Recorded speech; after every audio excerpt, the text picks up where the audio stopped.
Khidir dan Nabi Ilyas. Di saat beliau berdua bertemu dan berpisah di Mina, saling mendoakan. Doanya seperti ini.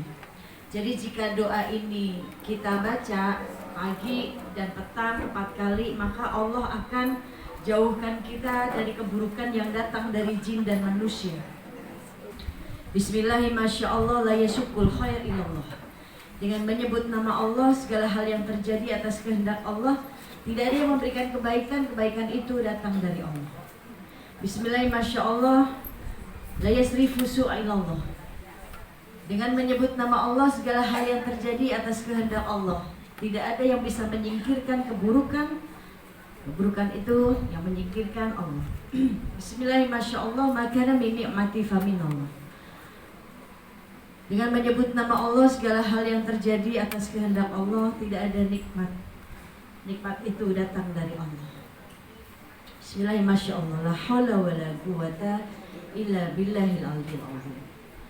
Subhanallah adada ma khalaqa fis sama, subhanallah adada ma khalaqa fil ard, subhanallah adada ma baina dzalik, subhanallah adada ma huwa khaliq.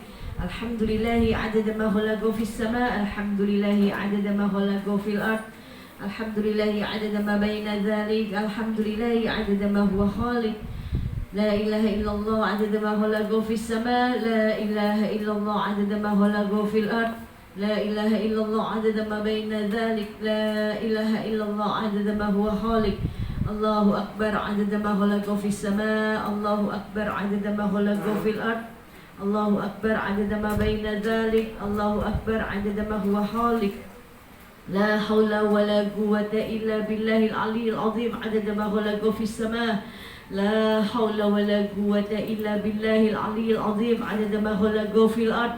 La haula wala quwwata illa billahil aliyyil azim adada ma baina dzalik. La haula wala quwwata illa billahil aliyyil azim adada ma huwa khaliq. La ilaha illallah wahdahu la syarika la lahul mulku wa lahul hamdu yuhyi wa yumiitu wa huwa ala kulli syai'in qadir. Adada kulli dara alfa marah. Alhamdulillah. Alhamdulillahi Rabbil Alamin wa bihi nasta'in ala umuri dunya waddin, wassalatu wassalam ala Sayyidina Muhammadin wa ala alihi wa sahbihi ajma'in. Rabbi israh li sadri wa yassir li amri wa hlul 'uqdatam min lisani yafqahu qawli, amma ba'du. Alhamdulillah. Puji syukur kehadirat Allah Subhanahu wa taala. Allah yang sampai pagi ini masih memberikan nikmatnya untuk kita. Nikmat sehat. Allah masih sehatkan raga kita. Semoga dengan diberikannya kita kesehatan oleh Allah Subhanahu wa taala, diberikannya nikmat ini, maka nikmat sehat ini kita pakai untuk beribadah, bukan untuk bermaksiat. Karena wujud syukur atas apa yang diberikan Allah kepada kita, nikmat ini, maka kita jadikan ibadah.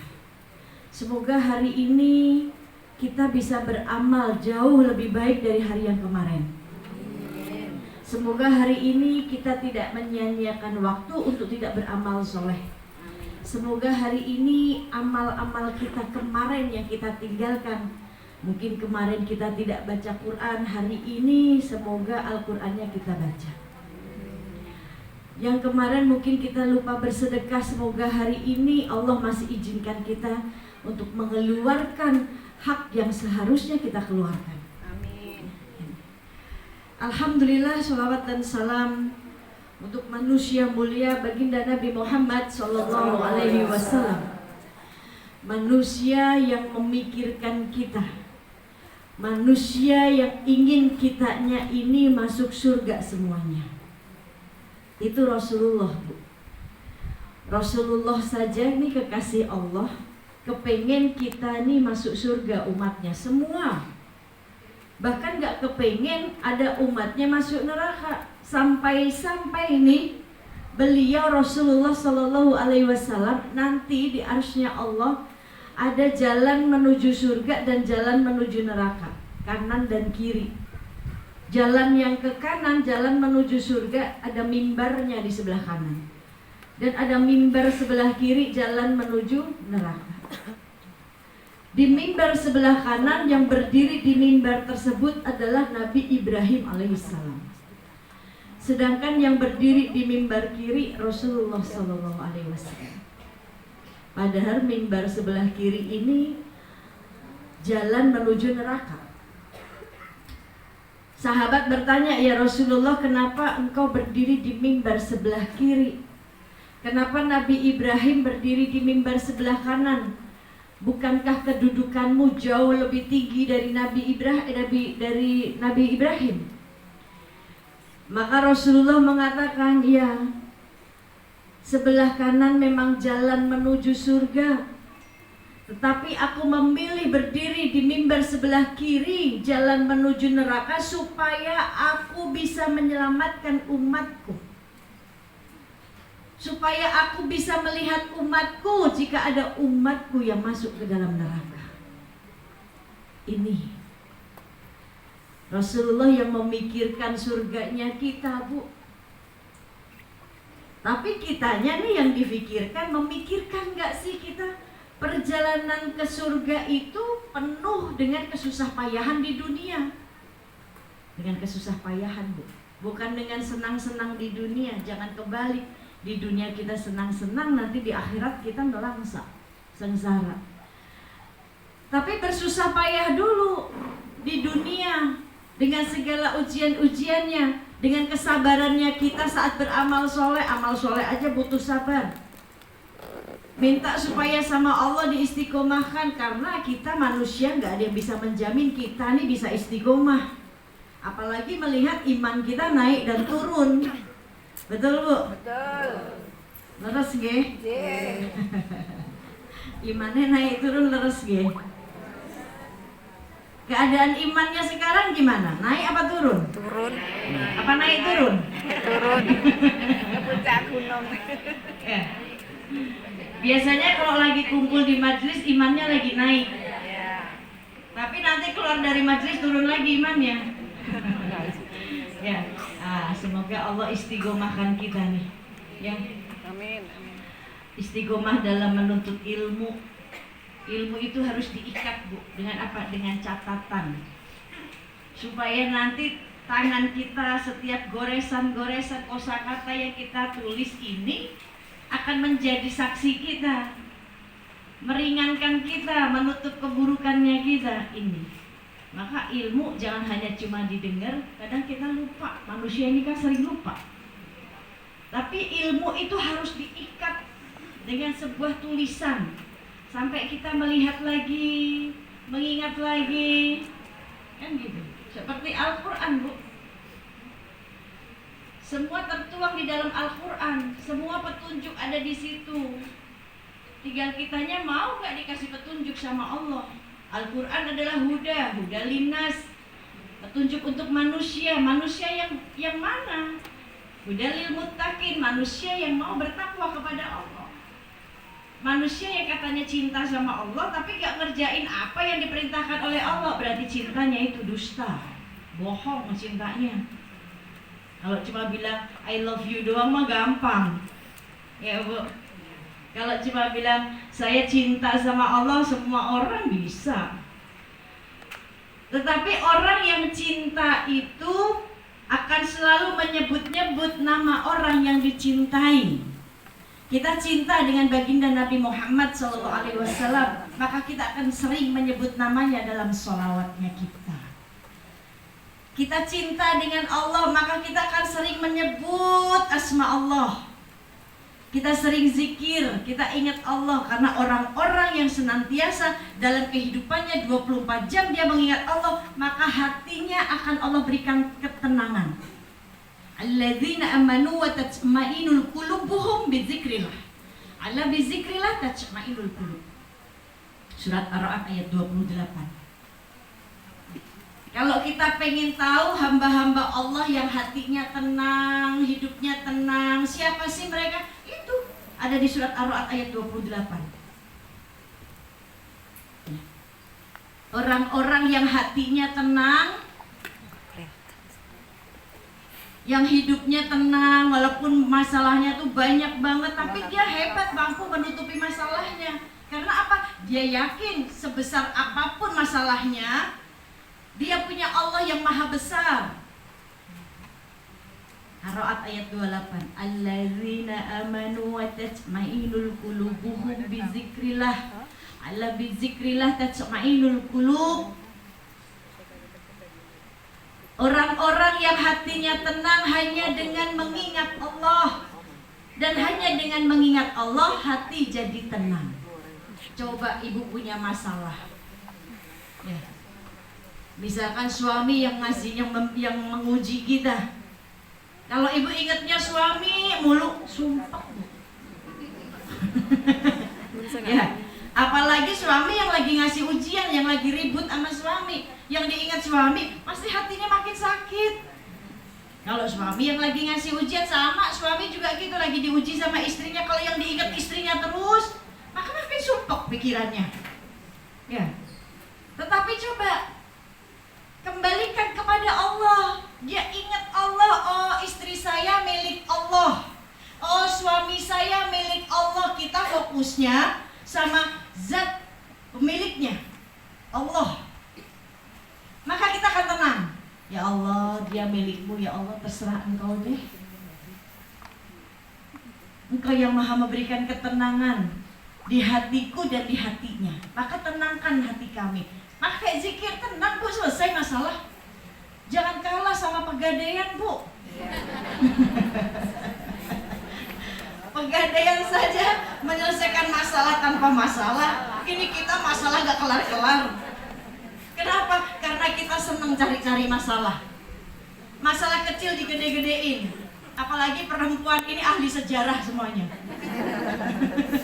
Kalau suaminya lagi bikin kesel, wah diungkit semuanya. Ingat langsung sejarah-sejarahnya.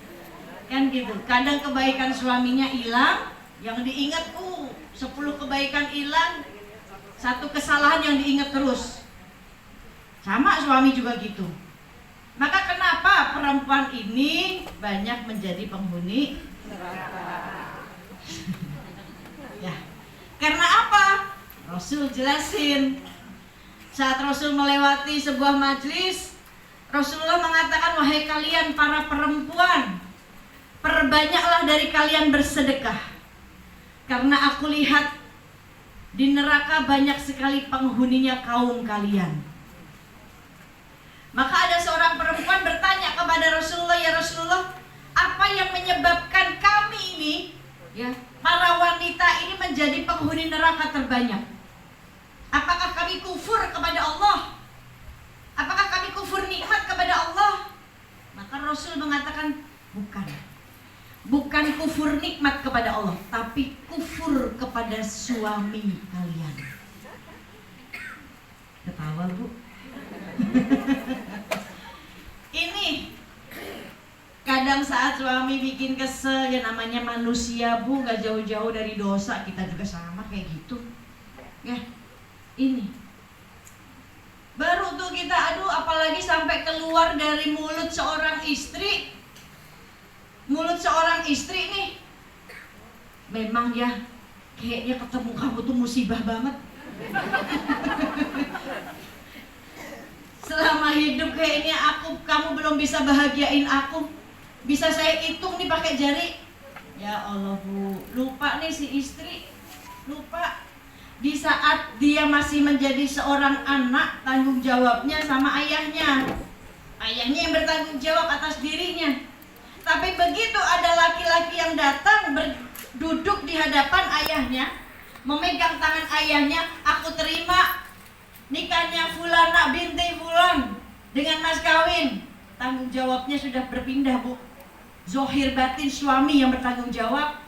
Apa yang dilakukan istri, apapun semua tentang istri, suami yang bertanggung jawab. Zohir batinnya. Kan gitu. Ini. Maka Allah mengatakan, Rasulullah mengatakan seperti itu, bahwa bukan kufur nikmat kepada Allah, tapi kufur kepada suami kalian. Ini Rasulullah yang bilang, bukan saya. 1 kesalahan suami, 10 kebaikannya hilang di mata istri. Ini Rasul yang bilang, bukan saya. Kan gitu. Nah ini, makanya bagaimana sih kita menciptakan baiti jannati, Kita semua kepengen menciptakan baiti jannati, rumahku surgaku. Tidak akan terbentuk namanya baiti jannati, rumahku surgaku. Tidak akan Allah turunkan yang namanya sakinah, mawaddah, warahmah jikalau suami istri ini tidak mempunyai tujuan yang sama. Misi dan visinya nggak sama. Kalau suaminya cuma tujuannya dunia doang, mati-matian ngejar dunia, yang penting ngasih nafkah istri, istri punya mobil, istri punya rumah, cukup sampai di situ. Sedangkan si istri kepengennya punya rumahnya di surga. Ya dikasih rumah di dunia, alhamdulillah, walaupun kecil mungkin. Tapi si istri punya tujuan, aku gak mau cuma di dunia doang, tapi kepengen di surga, kepengen punya rumah di surga, kepengen dibangunkan satu istana di surga, kepengen kumpul sama-sama bersama suami, anak, semua. Kan gitu. Maka gak sama misinya. Dua-duanya misinya harus sama. Dan dua-duanya harus punya tujuan. Apa sih Bu misi dan visinya nih? Supaya kehidupan rumah tangga kita penuh dengan berkah. Berkah itu apa sih Bu? Bertambahnya kebaikan.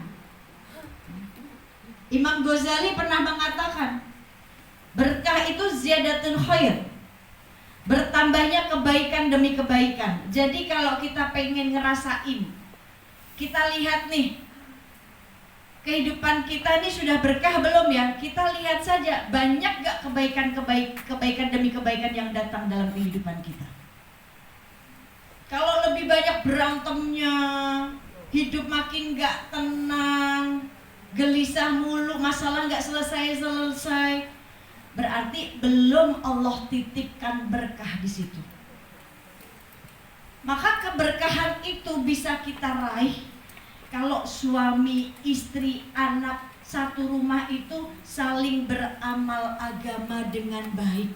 Karena Allah akan memberikan berkah, kebahagiaan, keselamatan dunia akhirat bagi hambanya yang beramal agama dengan sempurna, dengan baik. Bahagia itu kembali ke agama. Bahagia itu kembali kepada ketaatan. Cuma takwa yang bikin kita bahagia. Cuma taat yang bikin kita bahagia. Ibu taat sama suami, suami senang Bu, senang banget, kan gitu.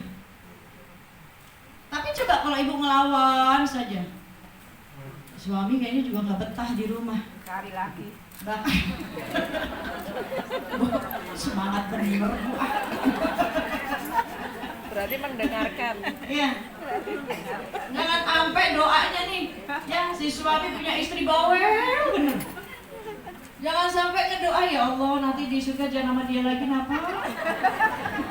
Udah capek dibawelin di dunia, ya. Nah ini sama istri juga gitu, punya suami bawel banget, kejem banget kayaknya. Ya, dia juga ngedoain, ya Allah jangan dong di surga, yang lain aja deh. Ya. Maka kita kepengen ini nggak terjadi, ya. Bagaimana supaya ini nggak terjadi? Ya saling memahami, saling mengerti segala sesuatunya dalam rumah tangga ini pakai musyawarah, saling terbuka satu sama lain. Maka visi dan misinya sungguh Allah sudah tuangkan. Allah sudah katakan dalam firman-Nya di surat At-Tahrim ayat 6. Surat At-Tahrim ayat 6 ini peringatan dari Allah Bu. Peringatan dari Allah untuk kita masih hidup di dunia. Allah sudah kasih peringatannya nih buat kita, buat anak-anak kita, buat keluarga kita. Apalagi kalau kita kepengen mewujudkan baiti jannati, rumahku surgaku, supaya Allah turunkan yang namanya sakinah, mawaddah, warahmah. Ya misi dan visi yang ada di surat At-Tahrim ini dijalankan. Apa sih Bu di situ bunyinya? Ya ayyuhalladzina amanu qu anfusakum wa ahlikum. Hai orang-orang beriman, jagalah dirimu dan keluargamu dari siksa api neraka. Berarti api neraka ini pasti ya Bu, ada ya Bu ya? Iya. Ada. Semua orang gak akan mau masuk neraka, Bu. Gak kuat, Bu. Jangan coba-coba deh, ngintip doang juga jangan. Gak kuat, siksa teringan di neraka. Kita akan dipakaikan sendal terbuat dari besi yang sudah dipanasin. Itu siksa teringannya. Bahkan Rasul saja menangis, Bu, saat didatangi malaikat Jibril. Saat malaikat Jibril mendatangi Rasulullah, yang ketika itu semua malaikat ini lagi takut-takutnya. Karena karena hari itu Allah sedang mengobarkan api neraka. Malaikat Jibril mendatangi Rasulullah, bertabaruk kepada Rasulullah. Ya Rasulullah, aku mendatangimu, bertabaruk kepadamu, mencari berkahmu, karena aku tahu engkau manusia yang paling dicintai oleh Allah. Hari ini Allah sedang mengobarkan api neraka, menyalakan api neraka. Sungguh semua malaikat takut. Maka Rasulullah bertanya, wahai Jibril, ceritakan kepadaku bagaimana keadaan neraka saat itu. Jibril menceritakan, ya Rasulullah, neraka itu terdiri dari 7 tingkatan, 7 lubang. Dari satu lubang ke lubang lainnya, dari satu tingkatan ke tingkatan selanjutnya jaraknya 70 tahun. Tingkatan pertama untuk orang-orang munafik. Ciri-ciri orang munafik apa sih, Bu? Jika berkata dia dusta, bohong. Jika berjanji dia mengingkari. Jika dititipi amanah dia berkhianat. Jika dipercaya dia berkhianat. Ini orang yang munafik, ya. Orang yang seneng-seneng nambah-nambahin omongan orang itu sama saja nih. Orang-orang yang munafik yang seneng nambah-nambahin omongan orang, jeng sampai yang tuh diomongin loh sama si ibu itu, sama si si fulanah, katanya sampai yang tuh begini-begini, jeng. Masa sih? Suka kesel, Bu. Kan gitu. Ini kompor banget nih, jangan sampai kita punya teman kayak gini, Bu. Ya. Giliran nanti ketemu sama yang tadi diomongin, jeng, kemarin diomongin tuh sama sebelah. Ngadu domba. Jangan ya, Bu. Ya. Orang-orang begini nanti datang di hari kiamat membawa 2 muka, Bu. Ditarik mukanya sama Allah nanti. Ya, ngapain kita bawa 2 muka? Satu muka aja capek, Bu. Harus senyum, pura-pura bahagia, pura-pura ketawa. Kita bawa 2 muka. Ini orang munafik ini nanti membawa 2 muka. Kayak kita bawa 1 ransel, Bu. Kita bawa 1 ransel. Isinya di ransel ini sesuai barang-barang yang bikin berat tapi nggak manfaat. Terus kita bawa 2 ransel gitu. Yang 1 ransel aja nggak manfaat banget, kita bawa 2, pegel-pegelin banget. Terus nggak manfaat. Nah itu. Ini orang-orang yang munafik seperti itu. Golongan pertama untuk orang munafik. Tingkatan kedua, lubang yang kedua untuk orang-orang kafir. Yang ketiga untuk para penyembah berhala. Yang keempat untuk para penyembah matahari, terus sampai akhirnya di tingkatan ke-7 malaikat Jibril terdiam. Terus Rasul bertanya, ya Jibril, engkau belum selesaikan tingkatan ke-7 untuk siapa ya Jibril?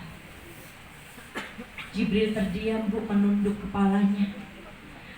Maafkan aku ya Rasulullah, tingkatan ke-7 itu Allah ciptakan untuk umatmu ya Rasulullah. Seketika itu Rasul pingsan, Bu. Begitu mendengar tingkatan ke-7 diciptakan Allah untuk umatnya yang melakukan dosa besar tapi belum bertaubat. Rasul menangis, pingsan. Dan saat itu juga malaikat Jibril mengangkat tubuh Rasulullah dan meletakkan ke pangkuan malaikat Jibril. Tidak lama Rasulullah terbangun, tersadar dari pingsannya dan menangis, Bu. Bertanya lagi, betulkah Jibril Allah ciptakan neraka ketujuh itu untuk umatku, Jibril. Iya ya Rasulullah. Setelah itu 3 hari Rasulullah tidak mau makan. Rasulullah tidak mau keluar dari rumah. Apa yang dilakukan Rasulullah? Satu malam Rasulullah sholat 1000 rakaat. Satu malam Rasulullah sholat taubat hingga kakinya bengkak. 1 hari bisa 100 kali taubat. Untuk siapa? Bukan untuk Rasulullah. Rasulullah nggak punya dosa. Manusia maksum. Untuk siapa? Kita. 3 hari Rasulullah gak mau keluar rumah, memohon kepada Allah, beribadah kepada Allah. Beliau habiskan waktunya untuk beribadah, untuk memohon, mendoakan kita umatnya. Sahabatnya Sayyidina Abu Bakar Siddiq mendatangi rumah Rasulullah. Ya Rasulullah, sudah 3 hari engkau tidak keluar rumah ya Rasulullah, aku rindu. Bolehkah aku berjumpa denganmu ya Rasulullah? Bolehkah bukakan pintunya ya Rasulullah? Rasul terdiam, gak mau bukakan. Pulang Sayyidina Abu Bakar Siddiq, di jalan bertemu Sayyidina Umar. Wahai Abu Bakar, kenapa engkau menangis? Aku baru pulang dari rumah Rasul karena beliau sudah 3 hari gak keluar rumah. Tapi beliau tidak mau membukakan pintu. Umar menemui Rasulullah. Sama, Rasulullah masih gak mau bukakan pintu. Ya Rasulullah, dari pintu yang mana supaya aku bisa berjumpa denganmu ya Rasulullah, kami rindu. Rasul terdiam. Hingga pulang di jalan bertemu dengan Salman Al-Farisi, menceritakan kepada Salman keadaan Rasulullah. Salman pun sama mendatangi rumah Rasul. Rasul sama gak mau bukakan pintu. Hingga Salman mendatangi rumah putri tercinta Rasulullah, Sayyidah Fatimah Zahra. Nih pengajiannya namanya Fatimah Zahra ya. Iya, sama. Majelis Taklim Fatimah. Semoga bisa meneladani ya Bu ya. Amin. Meneladani bagaimana akhlaknya beliau. Sama pengajian saya, majelis saya juga namanya Fatimah Az-Zahra. Ini yang memberikan nama majelis saya itu UJ. Dari 2007 saya sudah punya majelis taklim. Saat itu UJ yang langsung ngajar, namanya Taklim UJ saat itu. Karena memang punyanya UJ kan gitu ya, yang ngajar juga UJ. Jadi namanya udah Taklim UJ aja.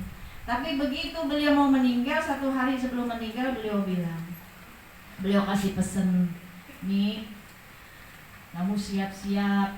Siap apa? Ya siap dakwah. Ah enggak lah, masa saya dakwah, saya mah ibu rumah tangga aja, ngurus anak, ngurus suami. Orang-orang tahu yang dakwah itu siapa. Yang dikenal kamu, enggak saya, bukan saya. Orang taunya kamu, orang kenalnya kamu, orang lihatnya kamu. Gak ada yang tahu saya. Tapi beliau bilang sebentar lagi semua orang bakalan lihat kamu. Sebentar lagi semua orang bakalan tahu kamu. Orang gak akan lihat saya. Saya gak ngerti maksudnya Bu. Gak punya firasat juga nanti malam mati. Wong sehat, masih muda 40 tahun. Kan gitu. Jadi syarat mati ini Bu, gak harus nunggu tua dulu. Yang muda juga banyak yang mati. Kan tua-tua belum mati-mati. Kenapa? Ya karena jatah hidupnya masih panjang. Maksudnya rahasia Allah gak ada yang tahu. Berarti memang sudah ditakdirkannya beliau di usia 40 tahun mati. Sudah tertulis di Lauhul Mahfuz, sudah ditulis. Saat Allah tiupkan ruh di alam rahimnya sudah dicatat nih. Saat Allah tiupkan di usia 4 bulan nih.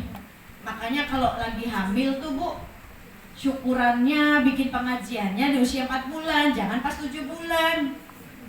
Karena pas 4 bulan itulah yang momen yang paling penting. Kenapa? Allah tiupkan ruh di situ dan malaikat bertanya kepada Allah, ya Allah, bagaimana ini nanti takdirnya dia?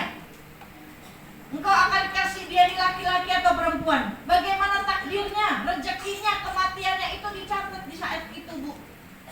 Di saat ditiupkan ruh, itu malaikat bertanya. Makanya saat itu bikin syukuran, pengajian, minta sama Allah supaya Allah kasih takdir yang baik, Allah rezeki yang baik, matinya pun juga sudah tercatat. Tuh saya berapa di situ semuanya sudah tercatat semuanya. Jangan pas 7 bulan, udah gede Bu. Anak juga udah denger tuh, emaknya ngomong apa, bapaknya ngomong apa, hanya denger di dalam kandungan. Kan gitu. Tapi justru di saat 4 bulan Allah tiupkan ruh di situ. Banyak doa. Ini Maka setelah itu beliau bilang, terus nanti pengajiannya ganti aja namanya Fatimah Az-Zahra, jangan taklim uji lagi. Udah gak usah bawa-bawa uji-ujinya, udah gak ada nanti. Gak ngerti juga Bu, saya maksud apa sih? Dia bilang gitu. Supaya kalian bisa meneladani bagaimana wanita harus seperti apa, akhlaknya, pakaiannya, rasa malunya seperti pemimpinnya wanita. Siapa ya? Sayyidah Fatimah. Kan gitu. Penghulunya wanita di surga, pemimpinnya para wanita di surga. Itu nanti Sayyidah Fatimah yang memimpin kita, yang ngegiring kita jadi pemimpinnya. Melewati Sirat bersama Sayyidah Fatimah. Kan gitu. Ini maka namanya Fatimah. Supaya apa? Bisa meneladani. Nanti nih Bu, Sayyidah Fatimah ini di saat melewati Sirat, Bu, kita tahu ya Sirat itu bawahnya api neraka yang menyala-nyala. Sirat itu seperti sehelai rambut yang dibelah 7. Susah sekali melewati Sirat. Tapi saat Sayyidah Fatimah, penghulunya wanita di surga, pemimpinnya wanita di surga, saat mau melewati Sirat, Allah berseru Bu. Allah berseru, wahai kalian penghuni mahsyar, tundukkan kepala kalian, pejamkan mata kalian semuanya. Karena Fatimah bintu Muhammad beserta rombongannya akan melewati Sirat. Gak ada yang boleh melihat satupun. Dan gak ada api yang menyala-nyala, gak ada. Sirat dingin lewat. Bahkan Allah mengatakan, mana pengikut Fatimah, mana para pecinta Fatimah, mana orang-orang yang meneladani Fatimah, silakan berjalan di belakang Sayyidah Fatimah. Menyeberangi Sirat ringan banget. Semoga kita ada di belakangnya. Amin. Kalau enggak, rugi Bu, demi Allah rugi. Karena beliau yang bawa kita di surga, pemimpinnya. Maka teladani, apanya yang diteladani? Akhlaknya, sifatnya, pakaiannya, rasa malunya. Bahkan Rasulullah nih Bu, di saat mengajar majelis, Rasulullah memberikan pertanyaan kepada sahabatnya. Aku ingin tanya kepada kalian, bagaimana ciri wanita mulia itu? Wanita terbaik itu, wanita yang mulia itu, bagaimana ciri-cirinya? Ada yang mengatakan, oh yang ahli sedekah, oh yang taat sama suami, oh yang ahli ibadah. Ya Rasul mengatakan iya seperti itu. Tapi jawabannya yang saya mau bukan itu. Gak ada satupun yang bisa menjawab. Hingga Sayyidina Ali pulang menantunya. Di rumah, istrinya, putri Rasulullah ini, Fatimah, bertanya. Ini istri yang soleha, pertanyaannya kayak gini nih. Bukan saat pulang, bang, mau duit berapa bang? Bukan. Tapi saat pulang yang ditanya, wahai suamiku tadi dapat ilmu apa? Ayahku kasih ilmu apa?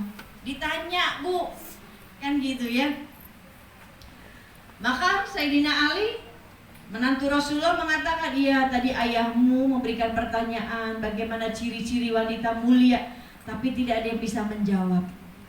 Aku tahu jawabannya, kata Fatimah. Dibisikinlah Sayyidina Ali. Lalu akhirnya Sayyidina Ali menemui Rasulullah keesokan harinya, menjawab, ya Rasulullah, aku tahu jawabannya. Baik Ali, coba apa jawabannya? Wanita yang mulia ciri-cirinya yang tidak memandang laki-laki dan tidak dipandang laki-laki. Rasulullah tersenyum.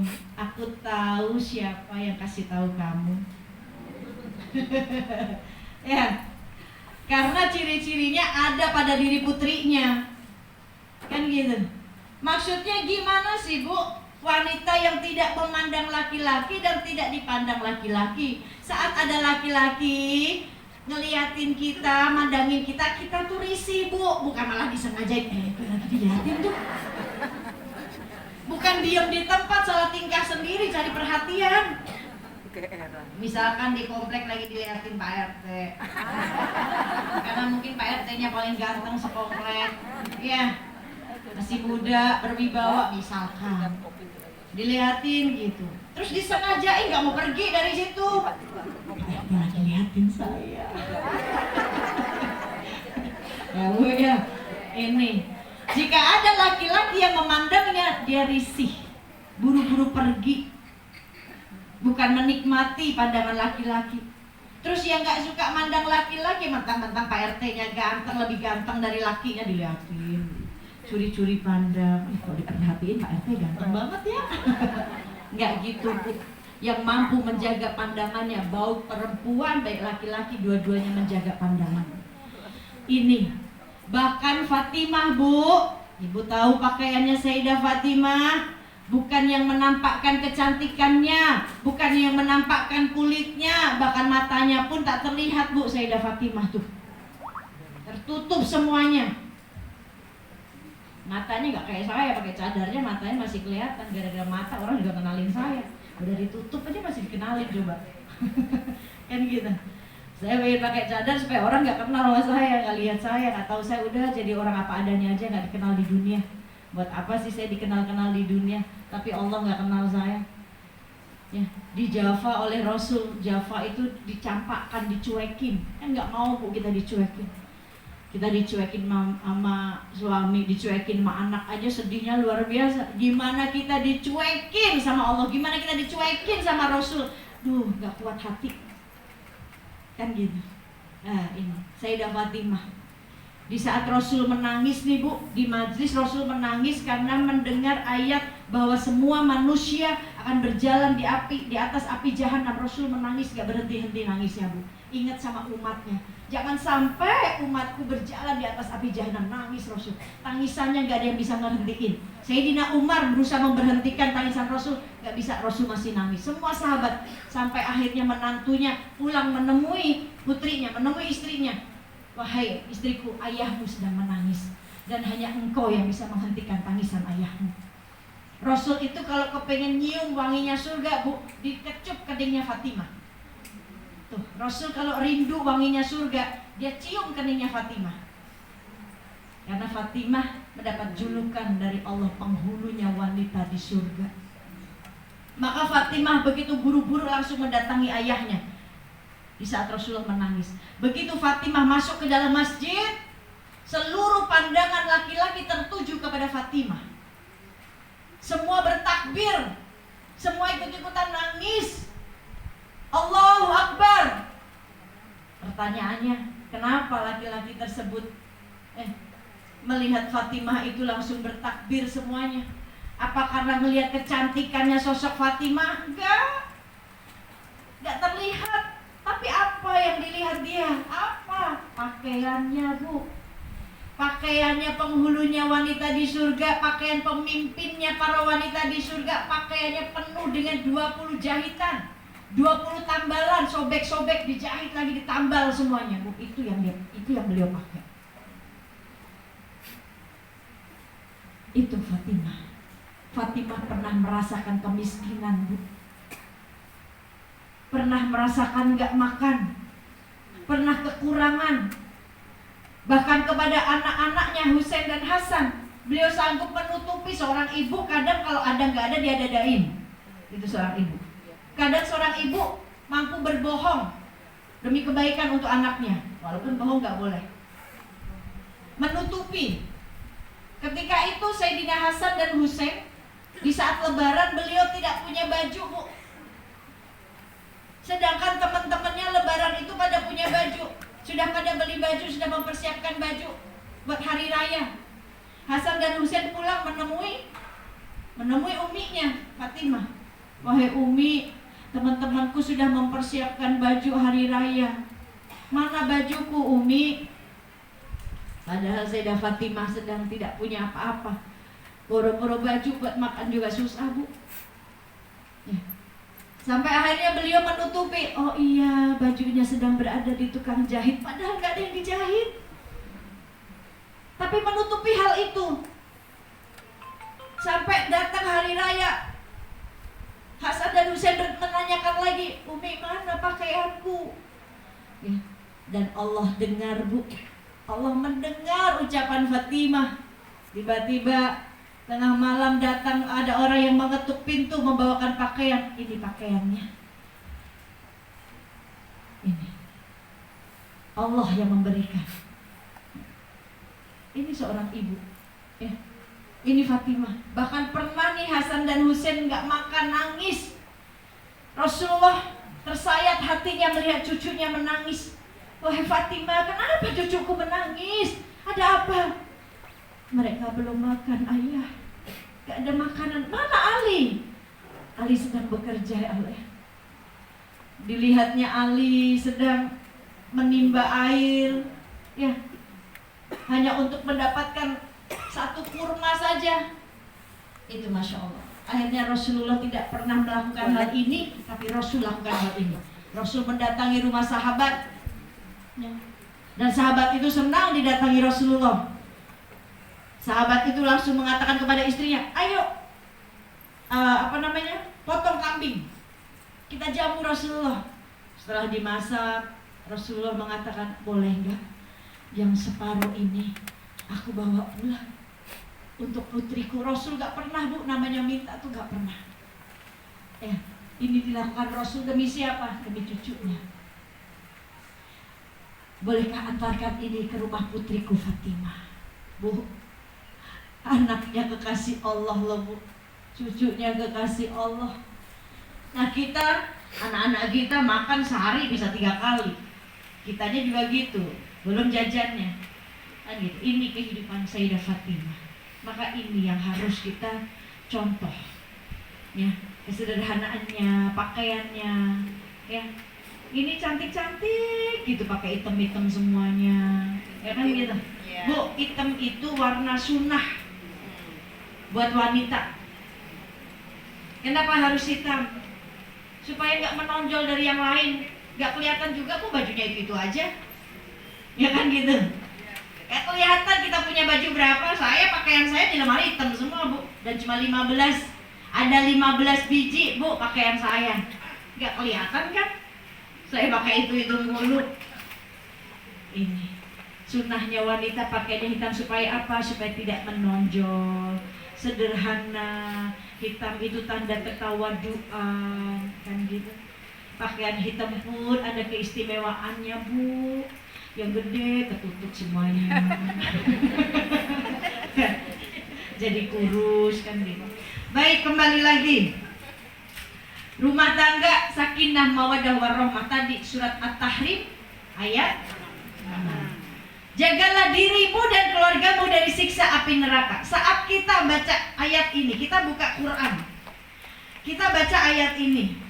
Hai orang-orang yang beriman, jagalah dirimu dan keluargamu dari siksa api neraka.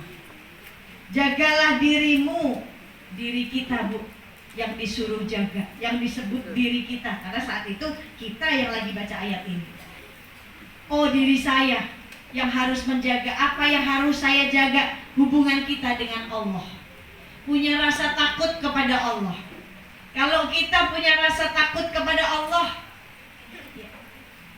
maka kita akan menjalankan apa yang diperintahkan oleh Allah. Kita akan fokus kepada Allahnya. Gak fokus sama suami, fokusnya sama Allah. Suami menjadi perantara ujian kita, misalkan anak menjadi perantara ujian kita, fokusnya sama Allah. Kan gitu. Perbaiki hubungan dengan Allah, habli minallahnya diperbaiki. Baru kita titipkan, ya Allah, aku titipkan anak karena itu milikmu, titipanmu. Engkau yang sebaik-baik yang menjaga. Saat mata ini gak bisa menjaga anak-anakku, saat mata ini gak bisa menjaga suamiku, semua titipanmu ya Allah. Tugas kita sami'na wa ata'na, kita taat dulu sama Allah. Kalau habli minallahnya kita baik, insya Allah Allah jaga habli minanas kita. Allah mudahkan rezeki kita. Segala permasalahan menjadi mudah, Bu. Punya masalah, kata Rasul, ambil wudhu, sholat 2 rakaat, minta sama Allah, selesai masalah. Tenang. Kan gini. Ini. Lalu saat seorang suami juga gitu. Baca ayat ini, jagalah dirimu. Oh, diri saya sebagai seorang suami, apa yang harus saya jaga? Taat dulu sama Allah, takut dulu sama Allah. Faham, istri, anakmu semua milik Allah. Hartamu, jabatanmu, semuanya gak ada yang abadi, gak akan ada yang kamu bawa mati. Yang kamu bawa mati amal, agama, amal ibadah. Kan gitu. Kalau suami takut sama Allah, Dia takut kalau istrinya keluar rumah gak pakai jilbab, takut. Karena tanggung jawab suaminya. Dia takut kalau anak perempuannya keluar rumah gak nutup aurat, takut.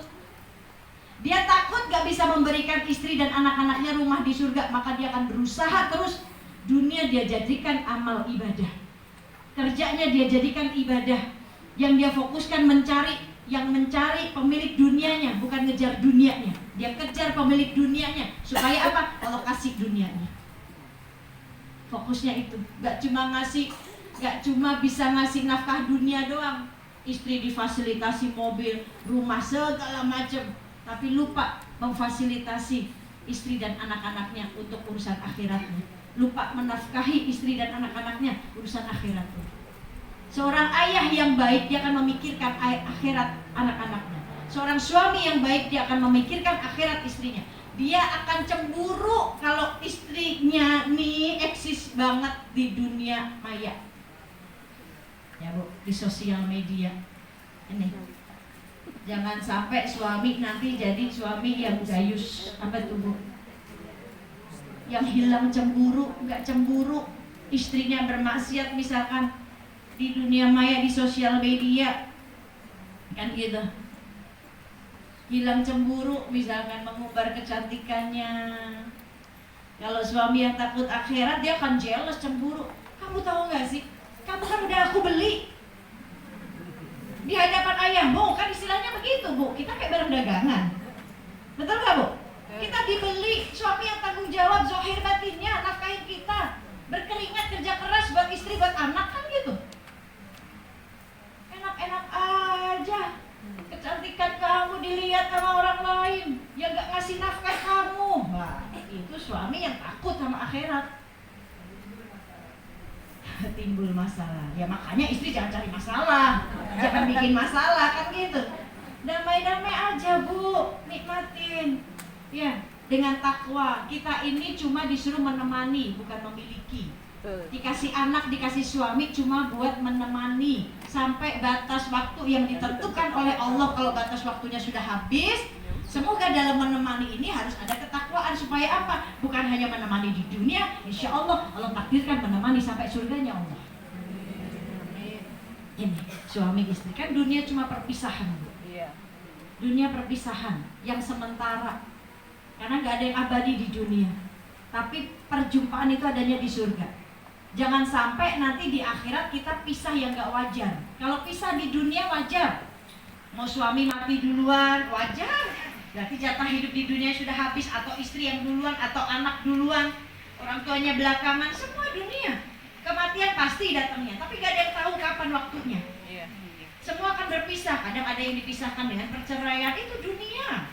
Dunia itu meninggalin kita. Kalau nggak kita yang ninggalin dunia, yang dunia yang akan ninggalin kita. Itu sifatnya dunia. Tapi jangan sampai nanti perpisahan di akhirat ini kita berpisah yang nggak wajar. Maksudnya berpisah yang nggak wajar gimana? Istri di surga, suaminya di neraka, itu pisah yang nggak wajar. Ngapain tadi sama-sama di dunia? Pertanyaannya gitu. Ngapain kamu berumah tangga kalau kamu ternyata nanti di akhirat berpisah? Istri di surga, suami di neraka. Ngapain berumah tangga di dunia? Kan gitu. Atau kebalikannya, suami di surga, istrinya ada di neraka, itu pisah yang gak wajar. Ngapain berumah tangga lama-lama? Kalau sampai akhirat kalian berpisah juga. Anaknya di surga, orang tuanya ada di neraka karena orang tuanya lupa untuk memberikan pendidikan agama kepada anaknya. Pisah Bu. Atau anaknya di neraka, orang tuanya di surga, anak nuntut, ya Allah kenapa kau masukkan aku ke dalam neraka sedangkan orang tuaku di surga? Aku begini karena aku tidak pernah dididik oleh dengan agama oleh orang tuaku. Diangkat kita dari surga, enak banget loh masuk surga, anak lo begini, masukin. Nauzubillah min dzalik. Itu perpisahan yang gak wajar. Jangan sampai perpisahan ini terjadi. Makanya Allah kasih warning nih di surat At-Tahrim. Jaga dirimu dan keluargamu dari siksa api neraka. Jangan sampai kalian berpisah nih. Kan gitu. Maka ini ayat ini luar biasa. Ya. Tujuan kita hidup di dunia, selamat dunia akhirat, ini ayat ini. Saling menjaga. Saat seorang suami mampu menjaga dirinya, ibadahnya, takutnya dia kepada Allah, bahkan setiap malam Bu tuntut suami kalau dia sudah mulai sibuk urusan dunia, ingetin. Ya, kayaknya mama kepengen pandemi lagi deh. Kepengen ada covid lagi, soalnya ayah sering di rumah. Kerjanya di rumah, kita bisa makan bareng-bareng, ibadah bareng-bareng. Kan gitu Bu, waktu pandemi, bener gak? Iya. Itu salah satu hadiah dari Allah sebenarnya buat kita yang pada sibuk di dunia. Dikasih ujian sama Allah. Tuh keluarga kumpul. Yang tadinya istri makan di mana, suami makan di mana, anak-anak di mana. Ngumpul jadi satu semuanya. Bisa sholat bareng-bareng. Si ayah kaget ngedenger bacaan sholatnya anaknya. Kok bacaannya Qur'annya udah bagus ya? Surat-surat panjangnya udah hafal kemana aja selama ini. Karena apa? Terlalu sibuk untuk ngurusin dunia hingga lupa sibuk untuk ngurusin akhirat anak-anak. Ini pandemi. Masa iya mau begitu lagi, Bu? Kan gak bisa ngaji lagi. Kan gitu, gak bisa kumpul-kumpul lagi. Tapi kita bisa kumpul dengan keluarga. Ini salah satu hadiah dari Allah. Walaupun ujian, walaupun mungkin kita belum sangka banyak pandemi, kita kehilangan segala macam. Tapi di sisi lainnya kan lihat, Allah pererat hubungan suami, istri, anak, sekeluarga, semuanya. Ini.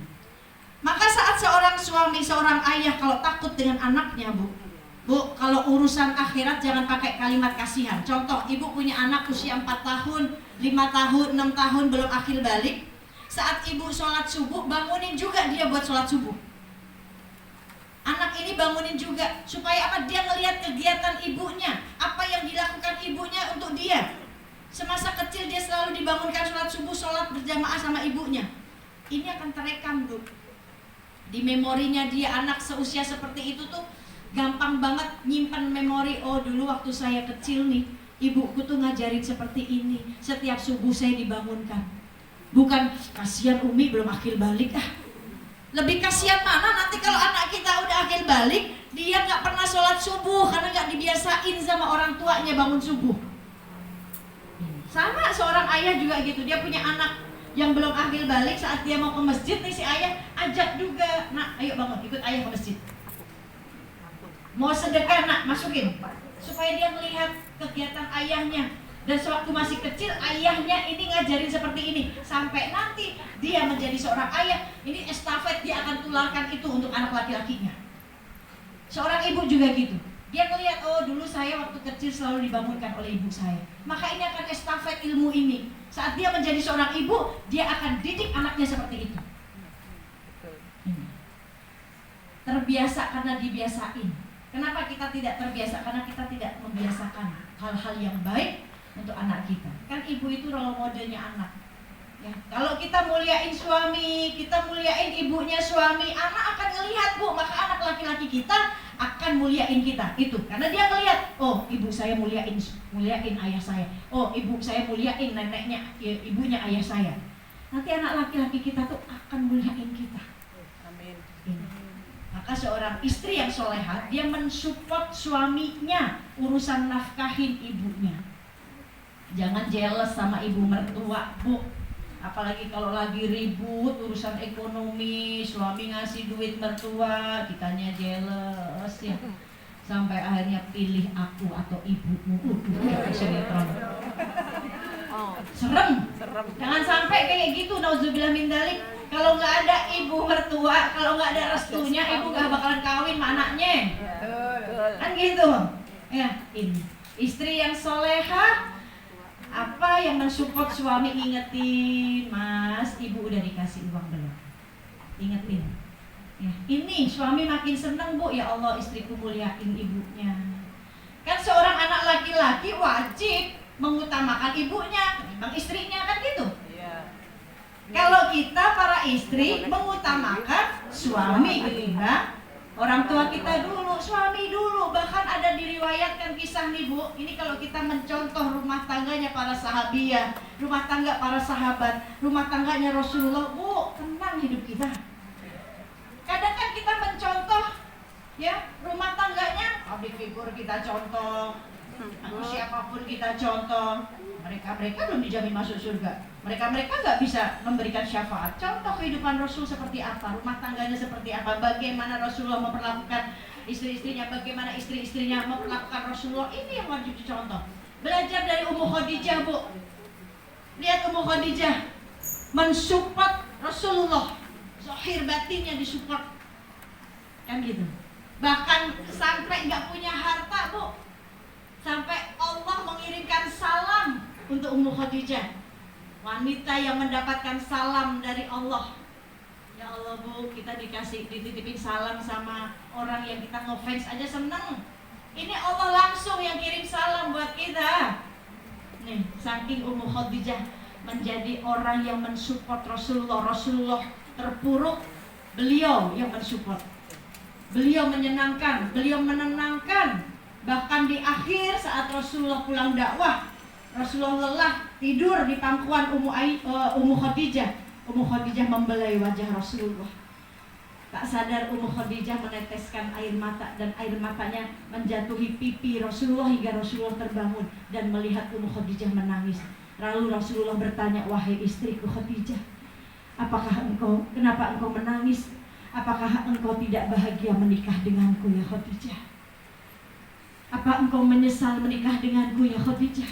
Dulu engkau wanita mulia, dulu engkau kaya raya. Sekarang kehidupanmu miskin bersamaku ya Khadijah. Apakah ini yang membuatmu menangis?" Khadijah tersenyum. "Wanita mana yang tidak bahagia bersanding denganmu ya Rasulullah? Aku menangis karena perjuangan dakwahmu belum selesai, tapi harta kita sudah habis." Bu, Rasul dakwahnya itu mengeluarkan hartanya, Bu.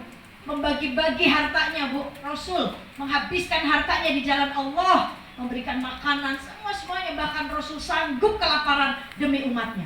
Habis harta Ummu Khadijah, habis harta Rasul. Demi apa? Demi agama Allah. Lalu Khadijah mengatakan, "Ya Rasulullah, seandainya aku mati duluan dan dakwahmu belum selesai, maka galilah tulang-tulangku ini, jadikan jembatan menyeberangimu di jalan dakwah." Gali, pakai tulangku. Saking kalau udah gak ada hartanya. Ini seorang istri itu mensupport. Kalau suami lagi down, suami gak punya pekerjaan, suami lagi punya masalah, istri tugasnya harus menenangkan, bukan nambahin masalah. Dengerin, mana istri? Istri? Ya. Ini, jangan makin nambahin masalah, makin kesel. Kan gitu. Punya pekerjaan, kan gitu. Emang kita bisa makan pakai cinta? Ya, Bu, saya ingat cerita Kiai Maimun. Ya, Bu. Tahu ceritanya, Bu? Ada seorang jamaah perempuan mendatangi Pak Kiai. "Pak Kiai, bolehkah saya minta cerai dari suami saya?" "Alasannya apa?" kata Pak Kiai. "Suami saya udah gak kerja Pak Kiai, di rumah mulu. Kayaknya udah gak kreatif lagi." Suaminya gak kreatif, Bu. Udah gak produksi lagi, udah gak produktif lagi, gak kreatif Pak Kiai. Belum lagi marah-marah, belum lagi KDRT-nya. Saya gak kuat, saya kepengen cerai. "Oh gitu," kata Pak Kiai. Terus dikasih perumpamaan. "Ibu kalau beli kulkas, terus kulkasnya yang dimasuki ke kulkas baju-baju gimana? Berfungsi gak itu lemari kulkasnya?" Gak berfungsi, karena salah memasukkan. Ibu kepengennya isinya kulkas ya ada buah-buahan, ada lain-lainnya. Itu kan fungsinya, Bu. Ya. Tapi yang lain-lainnya nggak dilihat. Kan gitu. Itu kulkas kalau nggak ada listriknya, nggak bakalan dingin kulkasnya, nggak bakalan nyala. Betul nggak, Bu? Listrik itu kayak doa, Bu. Doa itu ya listrik, nyetrum. Kan gitu. Listrik ini lampu, ini kipas angin, kalau listriknya nggak dicolok nggak bakalan berfungsi. Ibu punya kulkas, ibu beli kulkas, tapi listriknya nggak dicolok, nggak akan fungsi. Ibu marah suami udah nggak kerja, tapi ibu masih sehat. Ibu bisa ibadah, ibu bisa jadi listriknya. Apa listriknya? Doa. Doa itu seperti listrik, Bu. Doa itu ruh. Ibu sholat, ibu baca Quran, ibu ngaji, tapi ibu gak pernah doa sama Allah, gak ada ruhnya. Karena doa adalah inti sarinya ibadah. Ibu doain suami. Doa wanita solehah seperti setara 70 wali doanya. Ibu bilang suami udah gak produktif. Ibu bilang suaminya KDRT. Tapi ibu pernah gak nanya sama suami, suaminya ini ridho gak sama ibu? Kalau ibu minta cerai, justru di situ nanti suami gak bisa jadi tameng ibu di neraka. Tapi saat suami, ini kata Pak Kiai, kata suami sudah gak produktif, gak bisa cari nafkah, gak punya pekerjaan, tapi setidaknya suami bisa jadi tameng ibu di neraka. Kalau suami ibu ridho 100% sama ibu, walaupun suami gak kerja, suami di rumah, suami gak kreatif kata ibu, tapi kalau suami ridho sama ibu 100%, ibu mati, ibu masuk surga. Udah Pak Kiai. Oh gitu Pak Kiai. Iya. Mau saya kasih ini gak? Mau praktekin cara saya gak? Iya Pak Kiai. Setiap hari ibu tuh tanya sama suami, Mas, ridhomu sama saya itu udah berapa persen sih? Kalau suami baru bilang 50%, ya kurang setengah lagi nih. Ya udah, ibu taat aja bu. Istri cuma taat aja masuk surga. Karena kuncinya yang pegang suami. Kalau Allah ridho pada suami ridho sama ibu, ya surga bu. Kan ibu udah pasti sehat, ya udah ibu yang produktif deh. Kan bisa jualan apa, sambil doa terus kencengin. Sampai suami setiap hari tanya lagi, udah berapa persen mas? Taat lagi, ngelayanin lagi suami. Sampai suami bilang, udah mas 100% ridhoku buat kamu mah. Suami dilembutkan sama Allah, 100% ridhonya bu, masuk surga ibu. Sekarang kalau ibu minta cerai, ya udah nggak ada lagi yang menjadi tameng ibu. Nggak ada, sekalipun suami ibu seperti itu, tapi dia setidaknya jadi tameng ibu di neraka. Kalau dia ridho 100%, itu diem, si istri ini diem. Oh simple banget ya ternyata seperti itu. Ibu bilang ibu di KDRT, tuh lihat istri Fir'aun. KDRT Fir'aun, bahkan dia bunuh anak-anaknya, kan gitu. KDRT dizolimi Ummu Asiyah oleh Fir'aun, tetapi lihat, dia tidak meminta kepada Allah untuk dipisahkan dengan Fir'aun, enggak. Dia tidak meminta kepada Allah untuk Fir'aun diazab, enggak. Dia cuma bilang, ya Allah, bangunkan aku satu rumah, aku pengen dekat denganmu. Bangunkan aku satu rumah di surga. Padahal di dunia Asia hidup dengan kemewahan, harta banyak, tapi suaminya Fir'aun, DRT, menganiaya, menzolimi, tapi gak pernah minta doa sama Allah, ya Allah azab aja deh Fir'aun, tiap hari DRT saya. Enggak bu, dia tetap beriman, tetap melayani Fir'aun, tetap takwa sama Allah, sampai doanya Ummu Asiyah diabadikan di surat At-Tahrim ayat 11. Tuh, Allah memberikan perumpamaan istri Fir'aun adalah perumpamaan istri yang beriman. Apapun kesalahan suaminya, lihat Fir'aun bu, suami ibu kayak Fir'aun kan enggak sih? Enggak kan bu? Taat udah, sabar, kan gitu. Bahkan Pak Kiai nanya gitu, suaminya kayak Fir'aun enggak? Lebih kejam dari Fir'aun enggak? Enggak, udah sabar, dia jadi tameng ibu di neraka. Kalau dia ridho 100% ibu masuk surga. Dari situ, ini si istri yang tadi mau minta cerai, gak jadi minta cerai.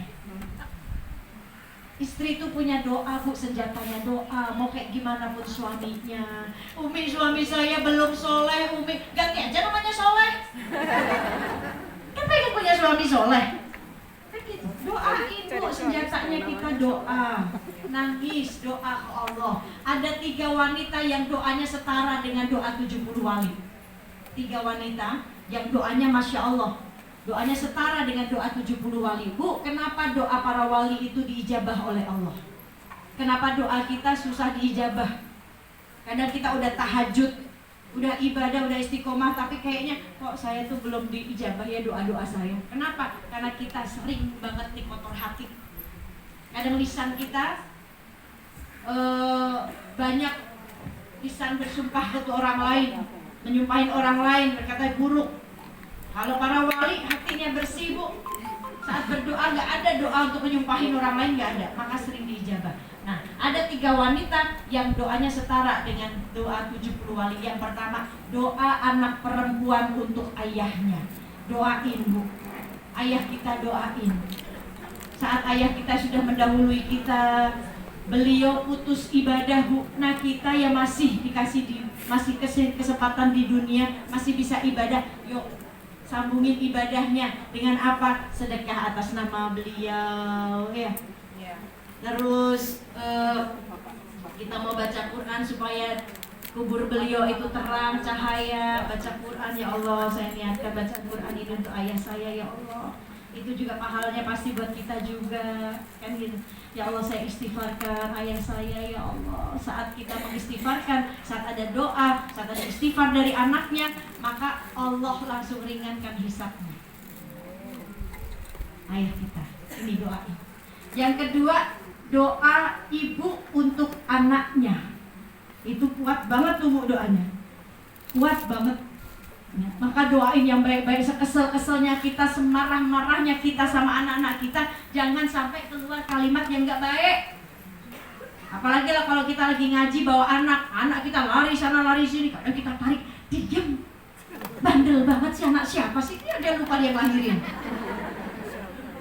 Ya, Bu, ya.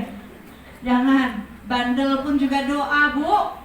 Jangan sampai nanti dia, ya, sampai dia jadi suami yang bandel. Nauzubillah min dzalik. Karena apa? Dari doa ibunya tuh, sumpah ibunya. Terlahir ulama-ulama yang hebat atas doa ibunya. Imam Sudes, Imam Masjidil Haram, yang setiap tarawih kita dengar suaranya merdunya dari doa seorang ibu. Dulu waktu Imam Sudes kecil, nakal, bandel, sering nabur-naburin debu, ya. Karena di makanan ibunya saat menyiapkan makanan, maka ibunya nggak marah, Bu.